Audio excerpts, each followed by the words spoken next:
জোরে হ্যাঁ কিনা? ভীষণ ভালো লাগছে আজকে তোমাদের মাঝখানে এখানে আসতে পেরে, এবং এত সুন্দর আয়োজন। এর আগে এত খেলা হলো, প্রত্যেকে যেভাবে তোমরা একসঙ্গে পার্টিসিপেট করলে, আমি তোমাদের সকলের জন্য একবার জোরে হাততালি চেয়ে নেব। বড্ড খালি খালি লাগছে, চলো জাদুর সাহায্যে সামনেটাকে একটু ঘুরিয়ে তুলি। লজেন্সের ক্ষমতা 5-7 মিনিট থাকে।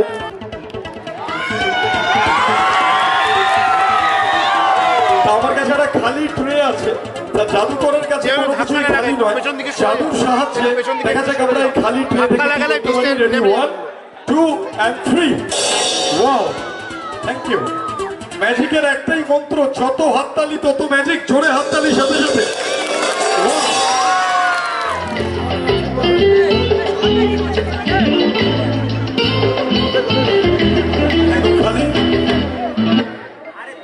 এইবার ম্যাজিকের সাহায্যে এই 1 গ্লাস দুধকে দেখা যাক আমরা কি করতে পারি। লক্ষ্য রাখো।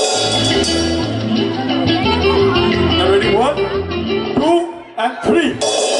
ওয়াও, আমাদের দেশ ভারতবর্ষের প্রতি সম্মান জানিয়ে দেশের পতাকার মাধ্যমে শুরু করলাম। সবাই একসাথে বলো জয় হিন্দ, জয় ভারত। আমরা গর্বিত, আমরা চলে আসবো আজকে পরের ম্যাজিক। আমাদের সামনে পরের যে ম্যাজিক দেখাবো, এই ম্যাজিকে আমাদের ভারতীয়দের রীতি অনুযায়ী যে কোনো শুভ কাজে প্রদীপ জ্বালিয়ে বা মোমবাতি জ্বালিয়ে সূচনা করা হয়। শুভ জন্মদিনের সময় বার্থডেতে কেকের উপরে ক্যান্ডেল রাখা হয়, ক্যান্ডেলটা ফুল দিয়ে নিভিয়ে কেকটাকে কেটে সেলিব্রেট করা হয়। তো এখানে এত বড় মঞ্চ, ছোট্ট কোনো মোমবাতি বা ছোট্ট কোনো প্রদীপ জ্বালালে দেখতে ভালো লাগবে না। জাদুর সাহায্যে যদি আমরা বড় কোনো একটা মোমবাতি নিয়ে আসতে পারি, সেটা দিয়ে ম্যাজিক দেখাতে পারি, দেখো তাহলে কেমন হয়। আমাকে যারা বড় প্যান্ডেল আছে, বড় মোমবাতি, আগুনের বড় সোনি ছোঁয়ার প্রাণে প্রত্যেকের জীবন আলোকিত হোক আমরা চাইবো। এবার জাদুর সাহায্যে দেখা যাক আমরা এই বড় মোমবাতিটাকে দিয়ে ম্যাজিকের সাহায্যে কি করতে পারি। লক্ষ্য রাখো।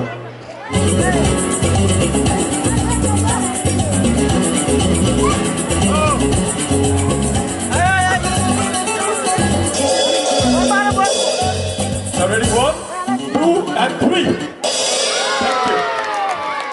এইভাবেই প্রত্যেকের জীবন সুন্দর হোক, রঙিন হোক, এটা চাইবো। চলো আজকে পরের ম্যাজিক।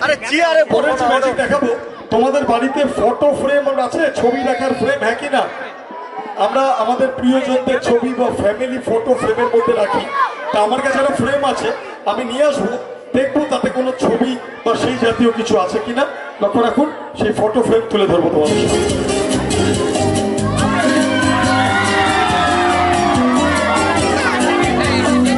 একদম খালি, খালি ফটো ফ্রেম তো ভালো লাগে না, একদম খালি ফ্রেম, কোনো ছবি টবি নেই, ভালো লাগে না। ম্যাজিকের সাহায্যে এই ফটো ফ্রেমে যদি আমি কিছু করতে পারি, লক্ষ্য রাখো কেমন হয়। ম্যাজিকের সেই মন্ত্র অ্যাব্রাকাডাব্রা বলার সাথে সাথে, যেটা তোমাদেরকে জানানো হয়নি, নতুন বছরের শুভেচ্ছা। Now ready 1 2 and 3। Happy new year to all of you. প্রত্যেককে 2025-এর এই নতুন বছরের শুভেচ্ছা। একবার জোরে হাততালি হয়ে যায় সকলের জন্য। Thank you. নতুন বছর সকলের খুব ভালো কাটুক। চলো আজকে পরের ম্যাজিক। পরের জিনিস দেখি, একটা মাটিতে অনেক জিনিস পড়ে আছে, কেউ ফেলে রেখে চলে গেছে, পরিত্যক্ত জিনিস। তা দেখে আমরা দাঁড়িয়ে গেলাম সেখানে, এবং সেখানে দাঁড়িয়ে যাওয়ার পর দেখলাম সেখানে একটা কলসি জাতীয় একটা কিছু পড়ে আছে, একটা ঘটি বা কলসি জাতীয়। তা সেই কলসিটা দেখে আমি ভাবলাম যে বাবা, একটা কলসি ফেলে চলে গেছে, আরও কাগজের ছেঁড়া, ডায়েরি ছেঁড়া, বিভিন্ন জিনিস পড়েছিল। কলসিটা দেখে আমার ভাবনা হলো, যেটা যদি আমার ম্যাজিকে কাজে লাগে তাহলে কেমন হবে। কলসিটাকে আমি সেদিন রাতে নিয়ে চলে এলাম বাড়ি, এবং বাড়িতে আসার পরে রাতের বেলা শুয়ে স্বপ্ন দেখছি যে কলসিটা মায়াবী কলসি, এটা ভূতের রাজার দেওয়া কলসি, এবং যে কলসিটা আমরা যখন চাইবো ভূতের রাজার বরদানে সেই কলসিতে নাকি জল চলে আসবে। এরকম স্বপ্নে দেখে সকালবেলা যখন ঘুম ভাঙলো, সেই কলসিটাকে আমি ভালো করে মুছে হাতে ধরে পরীক্ষা করলাম, এবং সত্যি সত্যি সেই মায়াবী কলসিতে জল চলে আসে কিনা বারবার আমরা দেখবো। তা আমি আজকে সেই কলসি তোমাদের সামনে নিয়ে এসেছি। কলসির মধ্যে বেশ কিছুটা জল আছে, আমরা কলকাতা থেকে অনেকটা দূর এসেছি, অনেকটা জল ব্যবহার হয়ে গেছে, কিছুটা জল আছে আমরা ফেলে দিচ্ছি। সম্পূর্ণ জল ফেলে দিলাম, একদম খালি। এইবার দেখা যাক ভূতের রাজার নাম নিলে জল আসে নাকি সেই মায়াবী কলসিতে। ছোট বন্ধুরা সবাইকে একসাথে বলতে হবে জয় বাবা ভূতনাথ। জয় বাবা বলা মাত্র জল চলে আসবে, যতবার বলবে ততবার আসবে। আরেকবার পরীক্ষা করো, কি বলতে হবে? জয় বাবা। এই যারা যারা বলছো না, রাতে কিন্তু ভূত এসে ঘাড় মটকে দেবে। সবাইকে বলতে হবে কিন্তু, কি বলতে হবে? জয় বাবা বলা মাত্র দেখো জল চলে আসবে, যতবার বলবে ততবার। আরেকবার কি বলতে হবে? জয় বাবা। একে লোকনাথ বলছো, লোকনাথ বললে হবে, ঠিক আছে? ভূতের নাম নিতে হবে, জয় বাবা ভূতনাথ। বলা মাত্র দেখো জল চলে আসবে। আমার যখনই জলের দরকার পড়ে, হাতে এই মায়াবী কলসি যেটা সেদিন পেয়েছিলাম, শুধু হাতে নিয়ে কি বলি? জয় বাবা। বলার সাথে সাথে দেখো জলের সঞ্চার হয়, অফুরন্ত জলরাশি, বারবার জল চলে আসে। আমরা বিভিন্ন খেলার মাঝে দেখাবো সেই জাদু কলসির কামাল। চলে আসবো পরের ম্যাজিকে। ভারতীয় জাদু সুপ্রাচীন, সেই বৈদিক যুগ থেকে, আর্যদের সময় থেকে ভারতীয় জাদু এগিয়ে চলেছে। সেই সময় যারা ম্যাজিক দেখাতেন, পথের ধারে হাটে বাজারে সেই বেদে মাদারি জাদুকররা সামান্য রুটি রুজির জন্য নিজেদের জীবনের ঝুঁকি নিয়ে, জীবনের বাজি রেখে তারা মানুষকে এন্টারটেন করতেন, আনন্দ দিতেন। এবং সেই সময় যে খেলাগুলো দেখাতেন, কখনো তরোয়াল গিলে খেয়ে ফেলতেন, কখনো আগুনের মধ্যে ছাপ মারতেন, কখনো সরু দড়ির ওপর দিয়ে হেঁটে ইত্যাদি অসাধ্য সাধন তারা করতেন। আসুন তাদেরকে সম্মান জানিয়ে তাদের দেখানো এক বিখ্যাত খেলা, এক সত্যিকারের জাদু, এক সত্যিকারের ব্যালেন্সের খেলা আপনাদের সামনে আমি জাদুকর এই সরকার তুলে ধরব। মাত্র 3খানা তরোয়ালে, তীক্ষ্ণ ফলায়, অদ্ভুত ব্যালেন্সে কিভাবে তারা একজন ছোট্ট বালক শিশুকে ভাসিয়ে রাখতেন আমরা তুলে ধরবো আপনাদের সামনে। The boy on the show, তরোয়ালে ভাসমান বালক। দেখুন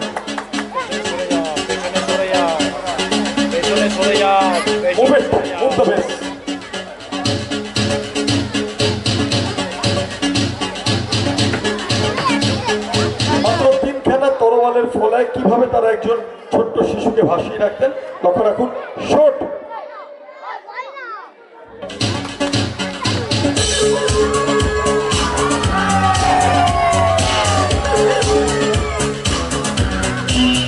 এরকম শটের তীক্ষ্ণ ফলায় অদ্ভুত ব্যালেন্সে ভাসিয়ে রাখা হতো। মোর শটস।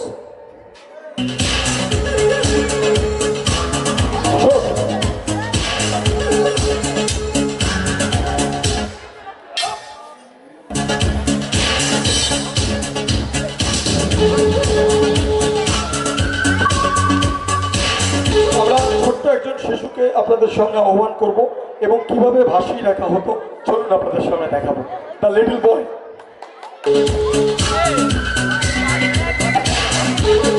ছোট্ট একজন বন্ধু আমাদের সামনে আসছে, তার উপর আমরা এই এক্সপেরিমেন্ট করবো, লক্ষ্য রাখুন।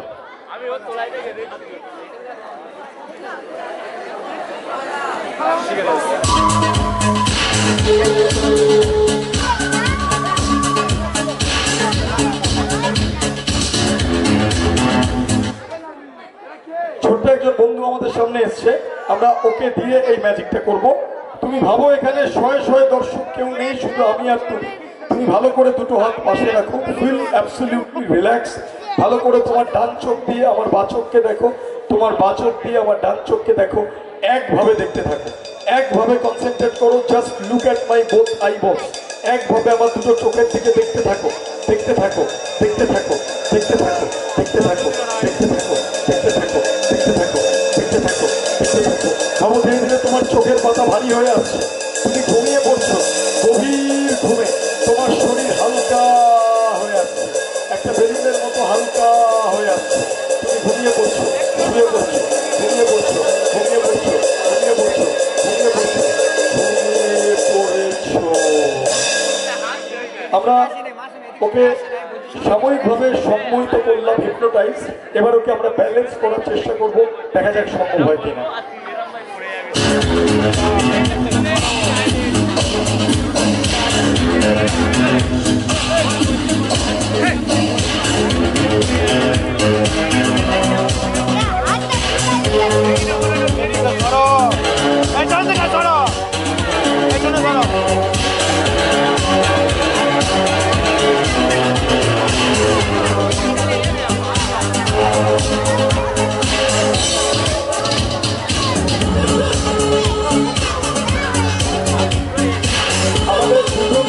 সহকারী, আমাদের দুজন সহকারী দুদিকে ধরে রেখেছে। প্রশ্ন হচ্ছে ওরা সরে গেলে কি হবে? তিনটে জিনিস হতে পারে। এক, বাচ্চাটা তরোয়াল থেকে পড়ে যেতে পারে, তার চোট আঘাত লাগতে পারে। দুই, বাচ্চাটা তরোয়ালে কেঁদে যেতে পারে। তিন, বাচ্চাটা তরোয়ালে ভেসে থাকতে পারে। যদি সত্যি বাচ্চাটা তরোয়ালে ভেসে থাকে তাহলে ম্যাজিকটা সফল হবে।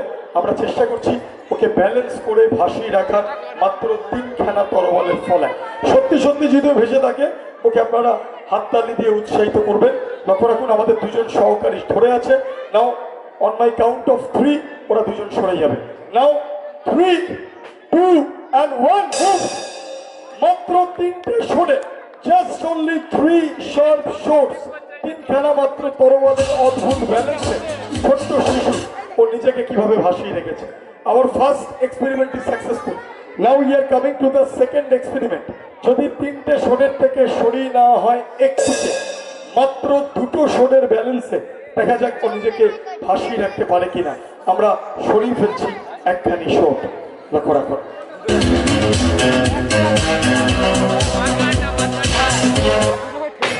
মাত্র 2টো শটে, just only 2 shots, 2 shots, 2 shots. Now ladies and gentlemen, we are coming to the final and the last experiment. যদি 2টো শটের থেকেও, 2টো তরোয়ালের থেকেও, 2খানা মাত্র শটের থেকেও যদি সরিয়ে নেওয়া হয় আরো একটাকে, মাত্র একটা শটে, just only single shot ও যদি নিজেকে ভাসিয়ে রাখতে পারে তাহলে প্রাচীন বেদে মাদারিদের ম্যাজিক আজকের এই মঞ্চেও 2025 সালেও সফল হবে। তাহলেই ওকে আপনারা উৎসাহিত করবেন হাততালি দিয়ে, কারণ একটা শটের তীক্ষ্ণ ফলায় ভেসে থাকা অসম্ভব। আমরা সরিয়ে ফেলছি একখানি শট। লক্ষ্য রাখুন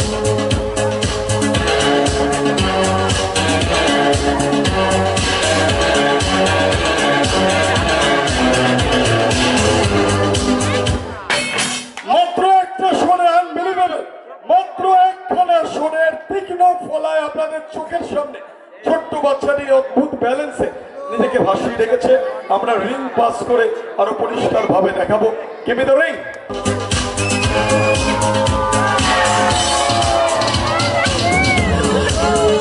হাততালি দাও একটু সবাই, খুব সুন্দর দেখাচ্ছে দাদু, একটু হাততালি দিয়ে উৎসাহিত করো।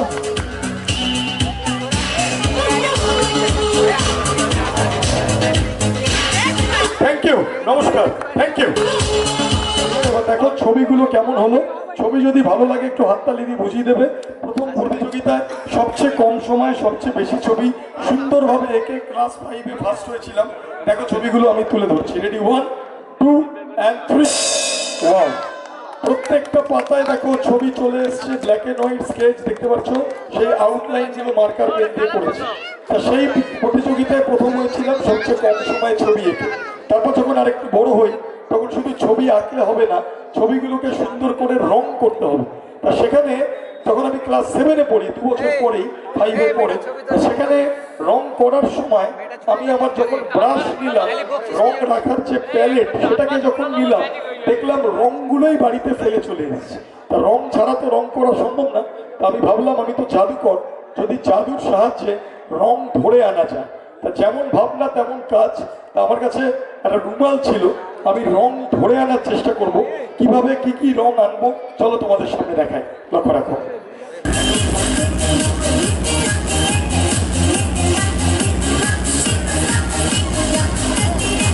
এখান থেকে লাল রং নিয়ে নিচ্ছিলাম, নিলাম। এখান থেকে একটু হলুদ নিলাম, এখান থেকে একটু ডিপ নীল কালার নিলাম, এইখান থেকে নিলাম একটু সবুজ রং নিলাম, এখান থেকে একটু আকাশি রং নিলাম। এইভাবে বিভিন্ন রং তুললাম। এবার দেখা যাক রংগুলো কেমন হলো। রং যদি সত্যি চলে আসে একটু হাততালি দিয়ে বুঝিয়ে দেবে। 1, 2, 3। প্রত্যেকটা পাত ধরে দেখো রং চলে এসছে। এবার রং এলে তো হবে না, রংগুলোকে আমাকে এই বইতে করতে হবে। এই বইতে আমি কিছুক্ষণ আগে ব্ল্যাক এন্ড হোয়াইট ছবি এঁকেছি, এবার রং করব। বাচ্চারা তোমরা যে যে কালারগুলো বলবে আমরা করব। তবে এদিকে যারা ছোটরা আছে কোন কালারটা করবো? রেড। আচ্ছা ঠিক আছে, রেড ঠিক আছে। এদিকে যারা আছো কি কোন কালার? গ্রিন। চলো গ্রিন। আবার এদিকে আসি, কোন কালার? হলুদ। আচ্ছা ঠিক আছে। এই পাশে আসি, কোন কালার? লাল হয়ে গেছে। আর কোন কালার? সবুজ হয়ে গেছে। আর কোন কালার? নীল। আচ্ছা নীল। আচ্ছা ঠিক আছে, ঠিক আছে। এদিকে আকাশ। ঠিক আছে, চলো চলো এদিকে, এদিকে আর অরেঞ্জ, হ্যাঁ অরেঞ্জ। কিন্তু তাড়াহুড়ো করে করছি, তাড়াহুড়োর কাজ ভালো হয় না, একটু ফাইনাল টাচ করে দিচ্ছি। দেখো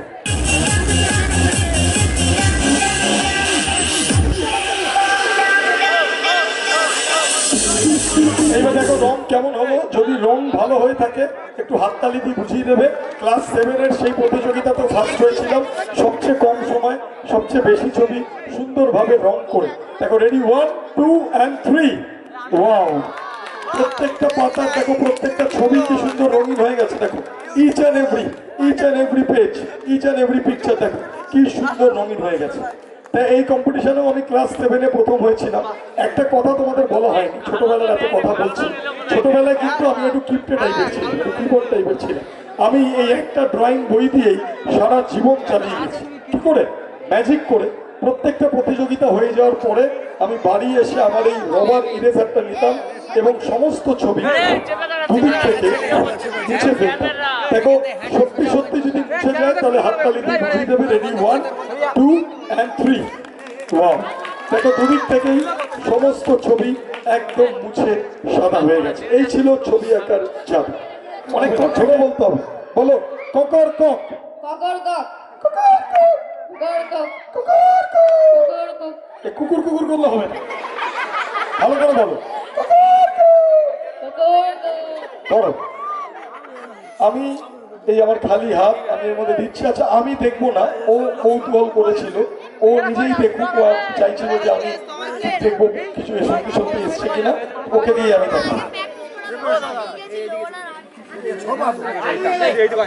বার করো কি আসছে? ডিম পেরে দিয়েছে মুরগি। এই ডিমটা ধরো, অমলেট করে খাওয়া যাবে। ধরো, আমার বিশ্বাস হচ্ছে না, আমি আরেকবার পরীক্ষা করে দেখতে চাই। সোজা হয়ে দাঁড়া, হ্যাঁ এদিকে ধরো, জোরে বলো ককর কক, ককর কক। ককর কক, কক কক। এই কক কক বললে অন্যরকম হবে। এবারে হাত ঢুকিয়ে দেখো, এবার হাত ঢুকিয়ে দেখো। বার করো দেখো কি এসছে। আরেকটা ডিম।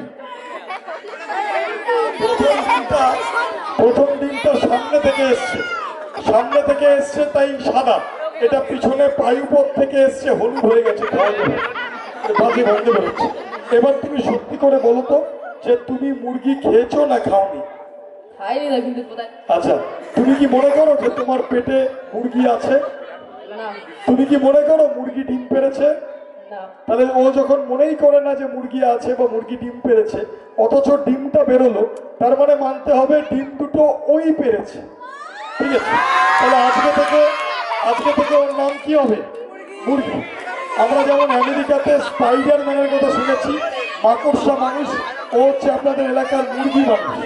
জিনিসপত্রের যা দাম বেড়ে যাচ্ছে, ওর বাড়িতে সকাল সকাল চলে যাবেন, ডিম পেড়ে দেবে, নিয়ে এসে খেয়ে নেবে, আর বাজার থেকে ডিম কিনতে হবে না। ওর জন্য একবার ছোড়ে হাততালি হয়ে যায়। Thank you my friend, thank you. ঠিক আছে, ডিম আর কিনতে হবে না 10 টাকা দিয়ে। ঠিক আছে, আচ্ছা বলছে পার ডিম সবাইকে দেবো 10 টাকা করে নেবো। ঠিক আছে।